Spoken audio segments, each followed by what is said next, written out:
Baptiste Melgarejo, bonjour. Nous allons parler de tiers-lieux Oui, dans un domaine des Ulysse Pro. Et donc vous avez créé un tiers-lieu qui a plusieurs fonctions. exact. Oui, oui, c'est un tiers-lieu qui est déjà pour l'école inclusive. C'est un lieu où on change notre pratique pédagogique, notre posture d'enseignement et où on permet aux élèves de faire de l'apprentissage pair à pair.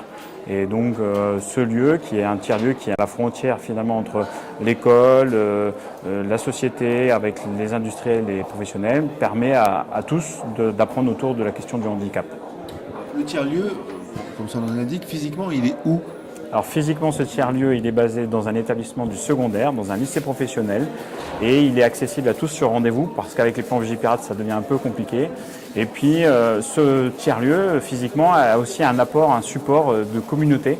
Et cette communauté, c'est à aujourd'hui 80 établissements en France qui sont en fait les Fab Labs, avec lesquels on travaille en réseau. Et donc, c'est un lieu, mais c'est aussi une communauté sur Internet, etc. Qu'est-ce qui change dans cette approche? Alors classiquement, les Ulysse professionnels sont souvent des dispositifs dans lesquels on peut voir des élèves avec un enseignant spécialisé qui vont apprendre autrement par rapport à leurs troubles des fonctions cognitives.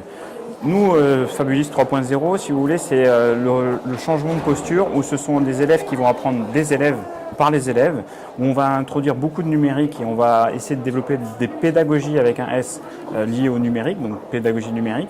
Et puis, nous avons mis le 3.0 parce que l'idée, c'est vraiment d'être collaboratif. Et en fait, c'est les élèves qui travaillent avec les industriels avec les élèves avec les industriels. Et finalement, nous, notre métier d'enseignant, c'est un passeur de savoir, mais voilà, c'est plus vraiment une pédagogie frontale. Il y a multiples pédagogies, pluridisciplinaires et interniveaux.